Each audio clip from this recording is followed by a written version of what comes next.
여러분 안녕히 주무셨습니까? 빠르게 만나는 글로벌 뉴스 분석 굿모닝 글로벌 이주호입니다.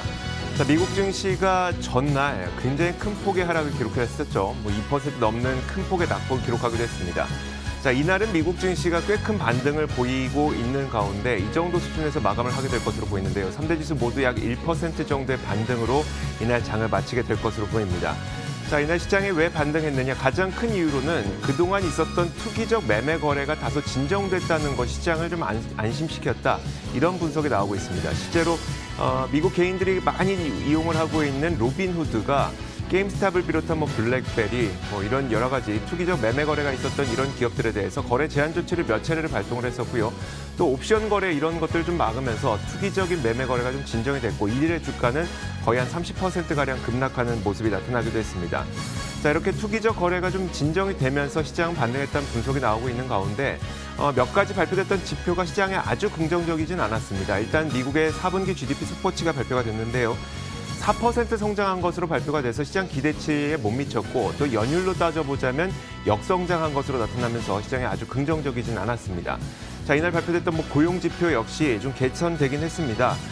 신규 실업보험 청구 건수가 84만 7천 명을 기록해서 월가의 예상치보단 적었지만 이것도 아주 서프라이즈한 결과는 아니었었고요. 그런데도 불구하고 이렇게 시장이 반등을 했다. 그 말은 어제, 그러니까 전날의 낙폭이 워낙 컸기 때문에 이에 대한 반발 매수 심리가 들어왔다고 보는 것도 무방할 것 같습니다. 그러다 보니까 제프리스에서는 이런 투기적 매매가 있었을 때에는 추가적인 증시의 조정 여력은 여전히 남아있다 이런 분석을 내린 만큼 오늘 시장 반등하긴 했지만 앞으로의 시장 움직임 좀 계속해서 면밀하게 지켜봐야 될 것으로 보입니다. 자, 그렇다면 이날 어떤 일들이 있었는지 지금부터 정리해드리겠습니다. 굿모닝 글로벌 바로 출발하겠습니다.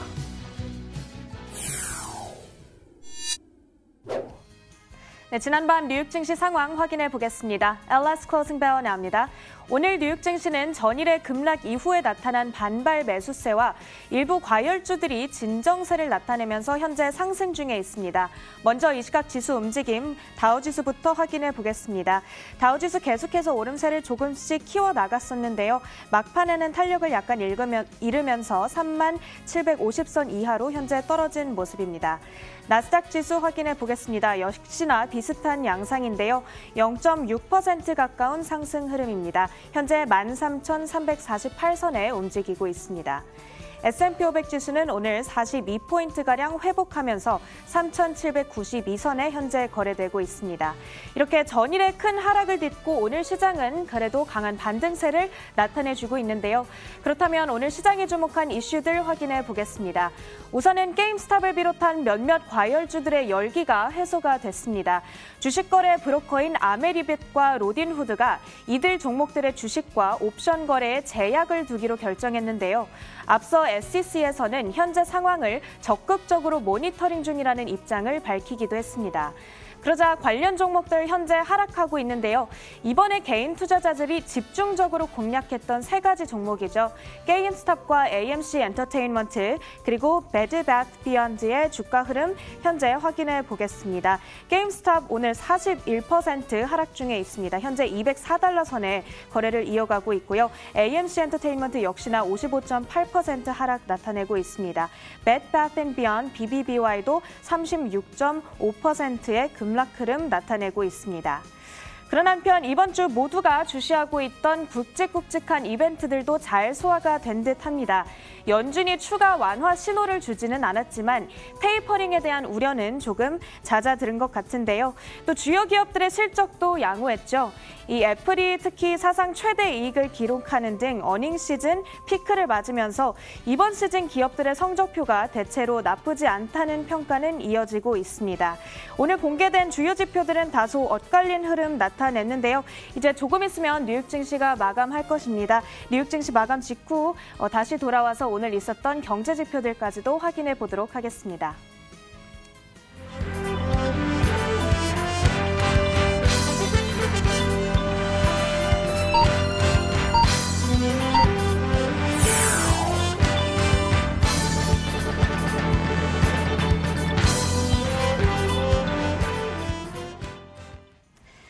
네, 미국장 지금 막 마감했습니다. 오늘 공개된 주요 지표 다소 엇갈린 흐름을 나타냈지만 크게 불안 요인으로 작용하지는 않았습니다. 지난해 4분기 GDP 성장률 속보치는 전기 대비 연율 4%를 기록했는데요. 시장 예상치인 4.3% 증가보다는 부진했습니다. 코로나19 충격에서 지난 3분기에 빠른 회복세를 나타낸 이후 다시금 둔화세를 나타낸 것이 되겠습니다. 실업 상황의 경우 더 악화되지는 않았습니다. 미국의 실업보험 청구자 수가 전주보다 6만 7천 명 감소해 84만 7천 명을 기록했습니다. 이로써 2주 연속 감소세를 나타냈고요. 또 시장 예상치 87만 5천 명도 하회하는 수준이었습니다. 90만 명대를 다시 넘어서지 않아서 어느 정도 안도감을 불러일으킨 소식이 되겠습니다. 그런 한편 시장의 변수는 여전히 남아 있습니다. 게임스탑을 비롯한 일부 주식들이 이 개미 투자자들과 헤지 펀드의 공방전 속에서 언제 다시 튀어오를지 우리가 알 수가 없죠. 게다가 주가 지수 레벨 부담도 남아 있다는 점 때문에 아직까지는 경계심을 풀 수가 없겠습니다. 또한 코로나19 백신의 배포가 더딘 상황에서 팬데믹 상황이 크게 나아지지 않고 있다는 점 역시 우려스러운 요인이 되겠습니다. 다음으로 오늘장 업종과 종목별 흐름도 확인해 보도록 하겠습니다. 현재 전 업종이 반등하는 흐름 나타내고 있습니다. 오늘 금융과 헬스케어의 상승폭이 눈에 띕니다. 파이낸셜 2.34% 강하게 오르고 있고요. 또 헬스케어 1.97% 현재 강세 흐름 가져가고 있습니다. 상대적으로 필수 소비재죠. 0.7% 상승하는 흐름 나타내고 있고요. 커뮤니케이션 0.6% 오르면서 이 오름폭이 상대적으로는 작은 모습 나타내고 있습니다. 종목별로는 대부분의 종목이 상승하고 있는 가운데 어제 실적을 발표했던 기업들 비교적 양호했던 실적에도 불구하고 오늘 하락하는 흐름 나타내고 있는데요. 애플은 2.8% 넘게 현재 하락하고 있고 페이스북도 2.1%, 테슬라 역시 3.27%의 약세 흐름을 가져가고 있습니다. 마지막으로 증시 전문가들의 판단도 들어보도록 하겠습니다. 지금 시장 상황에 대한 경고성 메시지를 던졌는데요. 슈로더의 한 펀드 매니저는 지금 시장에 긴장감이 돈다라고 표현을 했습니다. 그러면서 유럽의 더딘 백신 진행과 또 주요 국가의 코로나19 상황이 주가에 부담을 주고 있기 때문에 지금부터는 더욱더 격렬한 조정을 볼 수도 있겠다라는 설명을 붙이기도 했습니다. 다시 한번 뉴욕 증시 마감 지수 확인해 보도록 하겠습니다. 먼저 다우지수입니다. 이 막판에 오름폭이 조금 둔화된 모습이죠. 1%의 상승 흐름을 가져간 것으로 보이고요. 36,600선 위에서 거래를 마칠 것으로 보입니다. 나스닥 지수는 0.5% 상승하면서 13,337선 가리키고 있고요. S&P 500 지수는 0.97% 상승입니다. 3,787선의 거래를 마칠 것으로 보입니다. 이렇게 뉴욕 증시 마감 시황 전해드렸습니다. LS Closing Bell Now였습니다.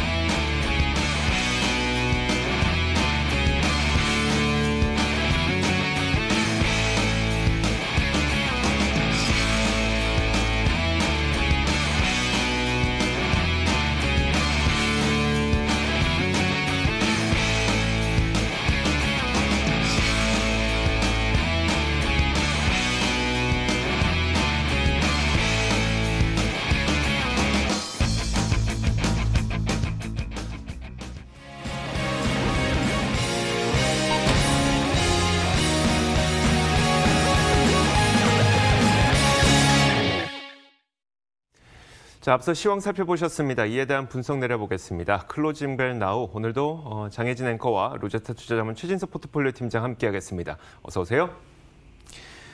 자, 먼저 팀장님, 지난밤 사이에 미국 증시가 반등하긴 했는데 전날 낙폭에 비해서는 못 미치는 그런 반등이었어요. 미국 시장 분석 한번 해주세요. 네, 그래도 이 전날에 좀 급 매도세에서 좀 급반등을 한 것은 긍정적으로 평가해 볼 수가 있을 것 같은데요. 이제 무엇보다도 로빈후드 등의 플랫폼에서 이른바 숏스퀴즈 테마주에 대해서 거래 제한을 좀 걸면서 이 투기성 매매가 좀 진정 국면을 맞았습니다. 그러다 보니까 증시의 투자 심리도 그래도 일부는 좀 회복이 된 것 같은데요. 다시 이제 기업 실적과 그리고 경제 지표로 시장의 관심이 좀 이동하고 있는 그런 국면입니다. 그런 가운데서 이날은 좀 그 결과들이 크게 나쁘지는 또 않은 결과들이 나왔기 때문에 결국은 이제 투자 심리 회복으로 어느 정도는 이어졌던 것 같습니다. 다만 이제 애플과 테슬라의 좀 주가 부진이 결국은 나스닥의 상대적인 부진을 좀 야기를 했는데요. 실적이 괜찮았음에도 불구하고 두 기업 모두 다 주가가 좀 많이 하락을 했습니다. 첫 번째로 이제 애플의 주가 하락 요인을 살펴보면요. 일단은 지난 분기의 실적은 굉장히 좋았지만은 당분기에 특히 이제 웨어러블이라든지 액세서리 그리고 서비스 부문의 매출 성장세에 대해서 좀 둔화할 가능성, 좀 경계론을 펼친 것이 주가 하락세를 좀 야기했다라는 해석이고요. 여기에 이제 애플카 등의 신규 이 혁신 사업에 대한 언급을 좀 거부를 하면서 이런 부분들이 일단 주가 하락의 요인으로 작용을 했습니다. 그리고 이제 테슬라 같은 경우에는 매출 부문은 좋았는데 요즘에 이제 저렴한 차량이 좀 더 많이 팔리고 그리고 가격 인하 정책도 좀 공격적으로 하다 보니까 마진이 좀 악화가 되면서 이익 지표에서 미스가 났습니다. 그리고 사측에서 좀 모호한 그런 가이던스를 발표를 했죠. 이런 부분들을 통해서 테슬라 역시도 오늘 실망 매물에 좀 피해를 받았습니다. 자, 이어서 상품 선물 시장의 움직임도 살펴보도록 하겠습니다. 먼저 국제 유가인데요. WTI 가격이 이날 크게 하락했습니다. 1%가량 하락했는데 유가는 달러 약세와 또 원유 재고가 예상보다 많이 줄었다는 호재가 있었음에도 불구하고 이렇게 하락을 한 겁니다.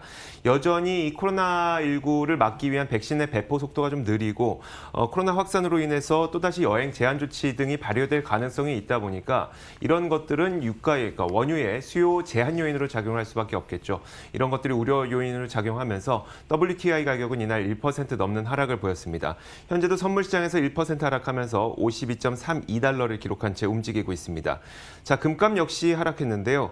금값도 요즘 투자 심리가 별로 좋지 못합니다. 달러 인덱스가 좀 하락하고 있는데 그만큼 달러 가치가 떨어지고 있다는 것이죠. 그렇다면 반대로 금값은 올라도 괜찮을 것 같지만 사실 금값은 오르지 못하고 있습니다. 그만큼 금에 대한 투자 심리가 좀 좋지 못한 상태인데요. 거기에다가 FOMC 회의 결과도 역시 금값의 긍정적인 뉴스이긴 하지만 이것을 전혀 호재로 인식하지 못한 채 지난 밤새에도 소폭 하락했습니다. 0.17% 하락하면서 1841.8달러를 기록했습니다. 자, 10년물 국채금리 한번 보도록 하겠습니다. 자, 10년물 국채금리는 이날 꽤 크게 반등을 했었는데요. 미국의 4분기 GDP 속보치가 4% 성장을 확인했습니다. 연간으로는 이 3.5% 역성장한 것으로 확인이 됐죠. 시장 기대치에 못 미쳤는데 전날 연준이 제로금리를 유지하겠다고 한 점이 그리고 긍정적으로 또 증시가 급반등을 했던 점도 긍정적으로 해석이 되면서 금리는 올랐다는 분석입니다. 10년물 국채금리는 현재 1.053%를 기록하고 있습니다. 자, 마지막으로 달러 인덱스까지 살펴보도록 하겠습니다. 자, 앞서 말씀드렸던 것처럼 달러 가치의 반등은 나타나지 않고 있습니다. 강한 약세도 나타나고 있지 않지만 그래도 소폭 약세를 기록하면서 이날은 0.17% 하락한 90.49를 기록하고 있습니다. 자, 이렇게 상품 선물 시장 살펴봤습니다. 글로벌 외신 확인하겠습니다. 자, 첫 번째 외신 최진석 팀장님 골라주셨습니다. 어떤 뉴스부터 볼까요? 네, 최근 며칠간 이 투기성 매매로 증시 전반이 좀 불안한 장세를 맞았습니다. 물론 이제 이날 급반등을 하기는 했었죠. 하지만은 그 전에 제프리스에서 조정 확대 여지가 남았다라고 분석을 제시한 부분을 준비를 해봤습니다. 제프리스에서는 최근의 조정이 이 펀더멘털과는 무관했다라고 진단을 했습니다. 그러면서 더 과매수된 그리고 투기 성격의 시장 일부에 대한 투자 심리 변화가 이 같은 조정을 야기했다라고 해석을 했는데요. 그러면서 이제 당사에서 집계를 하는 개인 투자자들 간의 투기 성향 지표가 여전히 좀 높은 수준이라는 점을 지적을 했습니다. 즉 이제 위험도가 더 높은 금융 자산으로부터의 빠져나올 바람이 아직까지 좀 많이 남아 있다. 즉 투기성 매매 활동이 더 이어질 여지가 있다는 분석을 제시를 했습니다. 제프리스는 그러면서 이 단기 우려 요인은 결국은 이처럼 시장 내에서 위험도가 높은 자산에서의 급변동이 나타나는 것이 도미노 현상으로 이어질지 여부라고 밝혔는데요. 그러면서 그 과정에서 이제 우량주가 손실을 입을 위험이 있다라고 분석을 했습니다. 노르디아 자산운용이라는 기관에서도 이 같은 조정 확대 여지 의견에 좀 동의를 했는데요. 연준도 좀 돌려놓지 못했던 시장이었다라고 얘기를 하면서 저가 매수 기회를 노리기에는 조금 더 기다려야 한다라는 분석을 제시했습니다. 결국은 지금 퍼져 있는 시장의 투기 심리는 쉽사리 잡히지는 않을 것이란 분석일 것 같은데요. 이번 사태에 대한 또 다른 분석들로는 어떤 의견이 나오고 있을까요? 네, 그렇습니다. 투자 구루 중에 한 명으로 꼽히는 리온 쿠퍼맨 회장 같은 경우에도 이른바 이 게임스탑 열풍에 대해서 한마디를 했는데요. 이 결국은 저주하는 것은 아니다라고 얘기를 하면서도 이 끝날은 눈물로 결국 마무리가 될 것이다라는 경고 메시지를 남겼습니다. 쿠퍼맨은 이 게임스탑의 사업 성장성을 좀 고려했을 때는 주가가 $50 가치도 되지 않는다라고 일침을 날렸는데요. 그러면서 지금 이 주식을 사는 것은 투자자들이 아니라 투기꾼이라는 점을 강조를 했습니다. 이 같은 현상의 원인에 대해서는 결국은 통화정책 완화 그리고 재정 부양 정책도 한 몫을 하고 있다라고 얘기를 했습니다.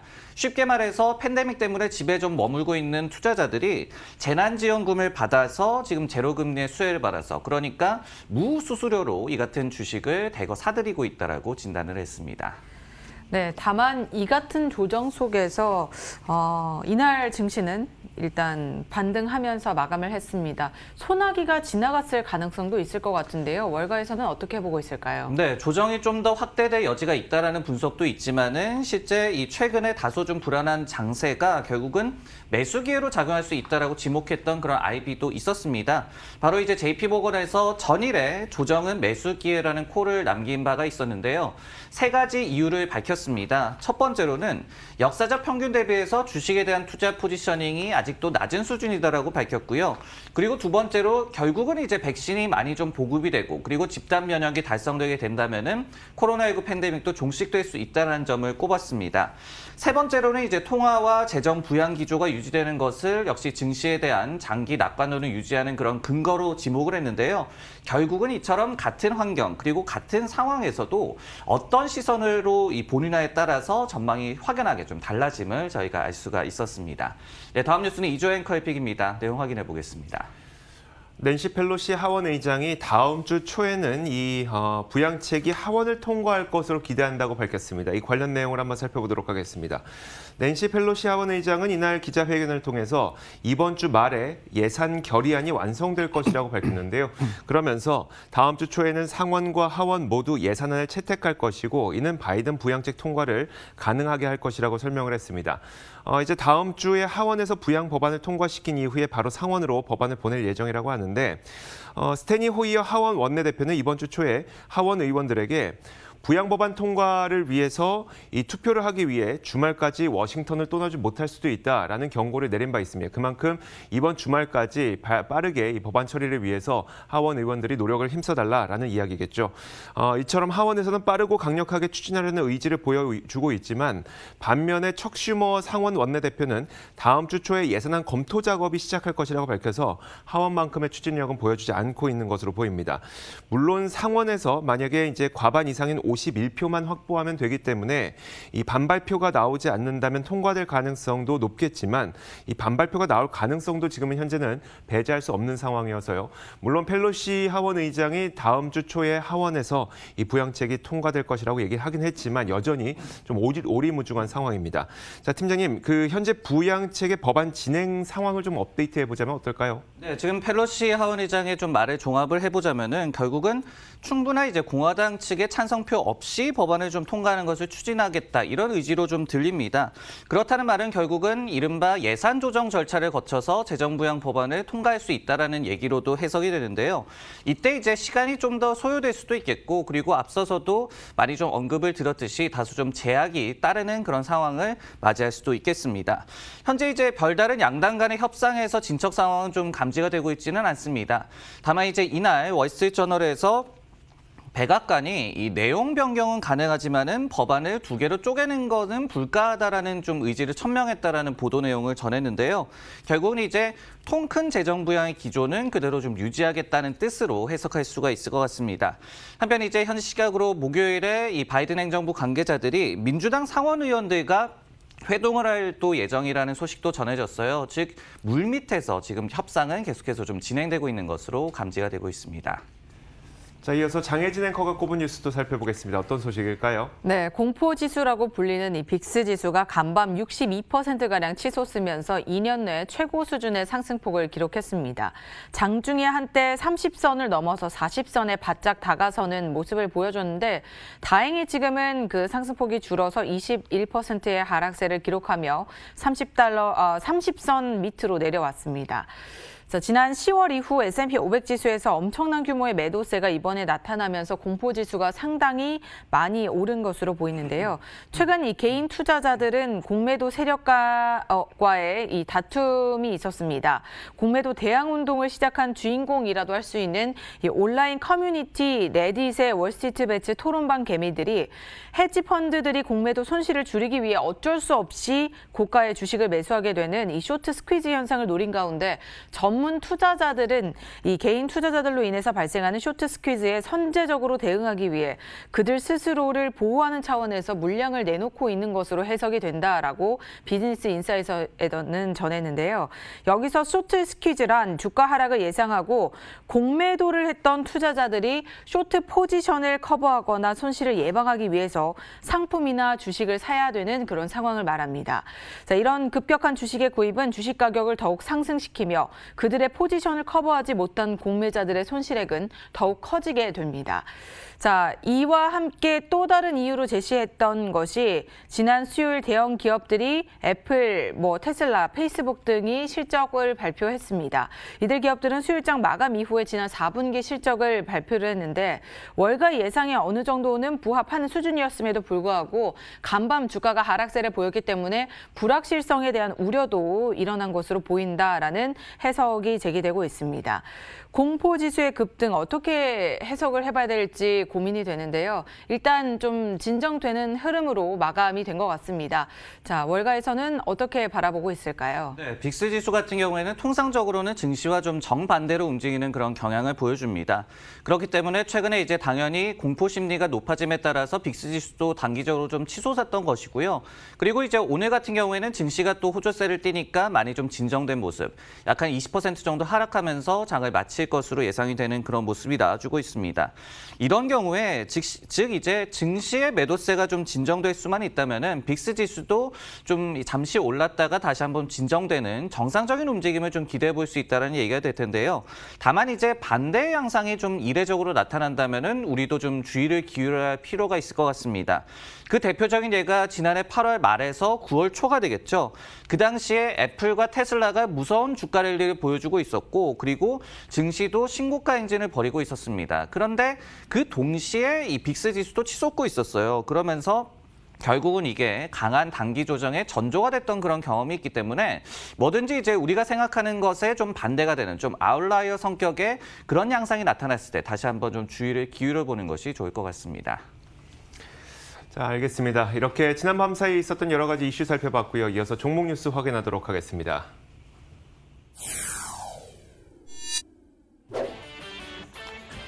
오늘의 종목 뉴스입니다.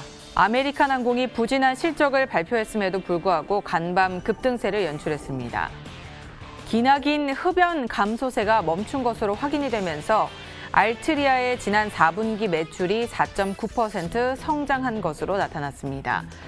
팔란티어가 대형 광산업체 리오틴토와 대규모의 단연 계약을 체결했다고 전했습니다.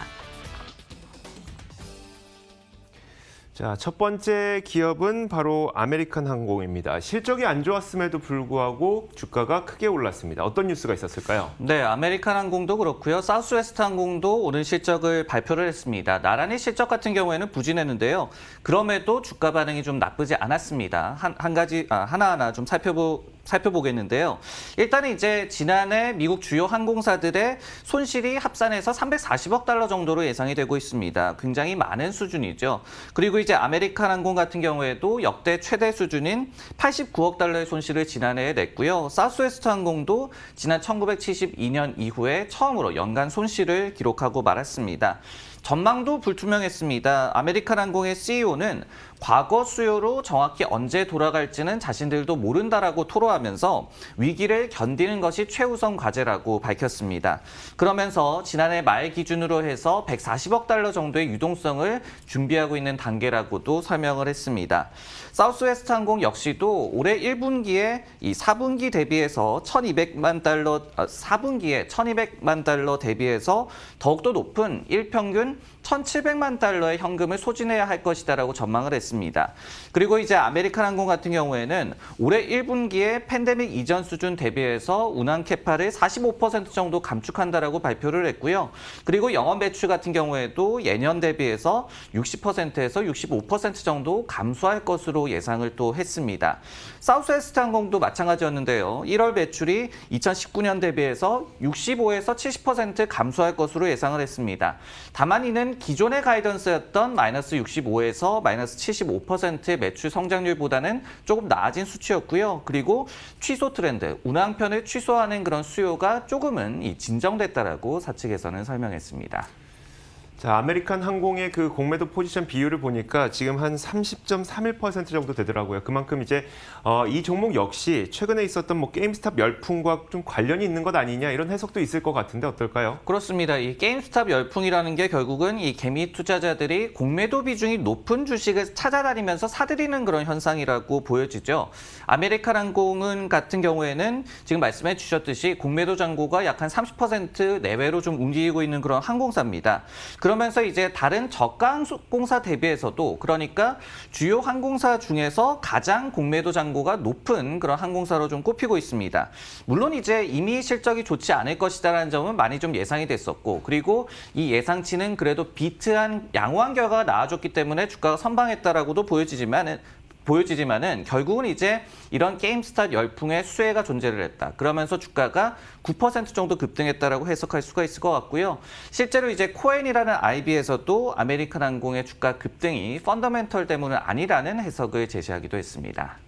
네, 한편 이날 특징주 가운데 스퀘어가 또 꼽히고 있는데요. 게임스탑 열풍과 또 관련이 있다고요. 지금 보면은 게임스탑 열풍이 모든 시장을 좀 지배하고 있는 그런 현상이 나타나고 있습니다. 이 로빈후드 등의 플랫폼에서 투기성 매매 대상 종목에 대해서 거래 제한을 걸었죠. 근데 이제 트위터상에 스퀘어의 P2P 송금 앱인 캐시앱을 이용해서 이들 종목을 거래할 수 있다라는 그런 메시지가 많이 돌았다고 합니다. 그러면서 결국은 이제 게임스탑이라든지 AMC 등의 숏 종목을 캐시앱을 통해서 거래가 가능하다는 소문이 퍼졌고 결국은 스퀘어의 주가도 치솟는 기현상이 또 벌어졌는데요. 물론 이제 캐시앱 상에서 주문이 취소되는 현상도 좀 발생을 했다라고 합니다. 그리고 이제 캐시앱 같은 경우에도 좀 높은 수수료를 또 물리는 애플리케이션이기 때문에 단점은 물론 존재를 합니다. 하지만은 캐시앱 측에서도 이 주문이 지연될 수는 있지만은 문제 해결에 노력을 기울이겠다라고 발표를 한 만큼 이 투자자들이 계속해서 좀 이 수요를 다른 앱으로 옮겨가고 있는 현상에 스퀘어 역시도 오늘 수혜를 좀 받았습니다. 네, 다음 종목 뉴스는 이조 앵커의 픽입니다. 내용 확인해 보겠습니다. 자, 이번에 제가 볼 기업은 알트리아 그룹입니다. 이제 경제방송에서 그렇게 많이 나온 종목은 아닌데 왜냐하면 담배를 만드는 기업이기 때문인데요. 누가 성장 산업이냐 물어본다면 그럴 가능성은 많이 없기 때문에 우리 경제방송에서도 많이 다루지 않는 기업입니다. 자, 그럼에도 불구하고 월스트리트 저널에서 이런 기사를 내놨는데요. 지난 10여 년간의 미국의 담배 매출이 감소해 왔는데 그런데 작년에 이 감소세를 멈추고 오히려 반등한 것으로 확인이 됐습니다. 이 흡연의 감소세가 이제 끝난 것이냐, 이제 반등이 나타날 것이냐 여기에 대한 궁금증이 있다 보니까 이 내용을 한번 준비를 해봤는데요. 월스트리트 저널에서는 작년 팬데믹으로 인해서 봉쇄령이 내려지면서 흡연이 늘었을 뿐만 아니라 전자담배에 대한 세금이 많이 높아지다 보니까 전자담배 비용이 매우 비싸져서 오히려 다시 연초로 돌아오는 그런 사람들도 많이 늘었다고 합니다. 팬데믹 이전에 미국의 담배 매출은 감소세를 계속 이어왔습니다. 그림 한 가지를 보여드릴 텐데 자, 바로 이 그림입니다. 자, 지난 몇 년간 감소세가 지속이 되면서 2019년에는 이 감소세가 5.5%까지 크게 확산이 됐었는데요. 특히 이제 전자담배로의 전환 역시도 일반 담배 감소세를 이렇게 좀 부추긴 측면이 있었습니다. 자, 하지만 이 말보로를 생산하는 미국 최대 담배 기업인 알트리아 그룹에 따르면 2020년에 이 감소세는 멈춘 것으로 확인이 됐습니다. 알트리아가 분석한 바에 따르면 사람들이 이제 여행이나 레저 활동을 즐기지 못하는 가운데 집에서 훨씬 많은 시간을 보내다 보니까 담배를 접하는 시간이 훨씬 더 크게 늘었다. 그러면서 이런 현상이 발생했다는 있다는 것인데요. 앞서 말씀드렸던 것처럼 전자담배에 붙는 세금이 높아지면서 오히려 연초로 돌아오는 흡연자들도 증가했다고 합니다. 알트리아 그룹은 지난 4분기 매출액을 발표했는데 4.9% 늘어난 것으로 확인이 됐습니다. 다만 올해 가이던스는 제시하지 않았는데요. 백신 접종이 얼마나 잘 이루어지느냐에 따라서 이 매출 변동이 있을 것이기 때문입니다. 자, 팀장님, 물론 이게 성장성이 높은 기업은 아닙니다만 배당 매력이라든지 아니면 흡연 감소세가 멈췄다는 것은 상당히 긍정적으로 보이거든요. 알트리아 그룹에 대한 월가의 시각은 어떨까요? 네, 마켓워치에서 집계하는 평균 투자 의견은 그래도 비중 확대고요. 그리고 이 목표 주가도 48달러대 중반대를 좀 제시를 하고 있기 때문에 일부의 좀 업사이드를 보고 있음을 저희가 알 수가 있습니다. 그리고 이제 최근에 조금씩 풀리고 있는 분위기 역시도 투자 의견이 반영하고 있다라고도 보여지고요. 이 기업 같은 경우에는 시가 배당 수익률이 현재 무려 8% 정도입니다. 그렇기 때문에 배당 매력을 또 찾는다면은 대안이 될 수도 있는 그런 종목인데요. 다만 이제 배당주 같은 경우에는 주가가 위로 쭉쭉 오르지는 못해도 하방 리스크가 없어야 합니다. 근데 알트리아 같은 경우에는 지난 1년간의 주가 수익률을 보면은 마이너스 15%, 그리고 5년간의 장기 수익률을 보더라도 마이너스 30%를 보이면서 하방 리스크가 전혀 또 없다고는 볼 수 없는 그런 종목 트렌드를 보여주고 있습니다. 그렇기 때문에 이 같은 좀 부정적인 투자 심리가 완전히 좀 바뀌었을지에 대해서는 아직까지 좀 의문이 남는 그런 상황입니다. 자, 이어서 장혜진 앵커가 꼽은 종목도 살펴보겠습니다. 어떤 기업일까요? 네, 미국의 빅데이터 분석업체 팔란티어가 자체 분석 플랫폼인 파운드리 이 사용권에 대한 단연 계약을 대형 광산업체인 리오탄토와 상당한 규모의 체결을 했다라고 전했습니다. 자, 팔란티어는 리오틴토가 다양하게 흩어져 있는 소스로부터 나온 초기 데이터를 중요한 채굴 작업을 설명하는 데 쓸 수 있도록 통합을 할 것이다라고 전했는데요. 리오틴토 측 역시 이번 합의는 디지털 전환에 있어서 중요한 단계라고 강조를 하면서 운영 전반에 걸쳐서 보다 빠르고 미래지향적인 결정을 가능하게 함으로써 안전, 비용, 그리고 생산에 대한 성과까지 향상시켜줄 것으로 기대를 하고 있습니다. 팔란티어는 리오틴토와 센서, 탐사 작업, 그리고 트럭에 이르기까지 페타바이트 단위의 데이터를 수집을 했다고 알려지고 있는데요. 이 페타바이트는 우리가 일반적으로 알고 있는 이 테라바이트의 1000배 넘는 정보 단위입니다. 1024테라바이트가 1페타바이트에 해당이 되니까요. 자, 양사의 계약 규모는 구체적으로 밝혀지진 않았지만 팔란티어는 매우 중요한 파트너십이다라고 강조를 했습니다. 하지만 간밤 팔란티어의 주가 흐름을 체크해보니까 8% 넘게 급락을 했습니다. 월가의 개인 투자자들의 집중적인 관심을 받아온 기업인데 호재가 호재로 작용하지 않는 걸까요? 이날 흐름을 어떻게 판단해보면 좋을까요? 네, 일단 팔란티어에 대해서 전체적인 투자 의견을 좀 살펴보면요. 아직까지 좀 보수적입니다. 마켓워치 평균 투자 의견이 비중 축소고요. 그리고 목표 주가를 보더라도 많은 좀 다운사이드를 보고 있음을 저희가 알 수가 있는데요. 최근 한 달간의 흐름을 보더라도 이 기업의 주가가 40% 정도 추가 상승을 했습니다. 그렇기 때문에 이제 고밸류에이션 부담에 대한 그런 문제가 항상 좀 존재한다라고 보여지고요. 이날도 이제 호재가 전해졌음에도 불구하고 좀 급락세를 보였는데 투자정보 미디어 모틀리풀에서는 딱히 좀 악재성 재료는 없었다라고 진단을 했습니다. 그러면서 이 동사가 일러도 2024년에야 갭 기준으로 흑자로 전환할 것으로 예상이 된다라고 얘기를 하면서 이처럼 이제 과도하게 높은 밸류에이션 때문에 투자 심리가 조금 불안했을 때 매도가 쉬운 종목이다라고 지목을 했습니다. 알겠습니다. 자, 이렇게 지난밤 사이 있었던 여러 가지 글로벌 이슈와 종목 뉴스까지 살펴봤습니다. 장혜진 앵커, 로자타 투자자문 최진석 포트폴리오 팀장 함께했습니다. 감사합니다.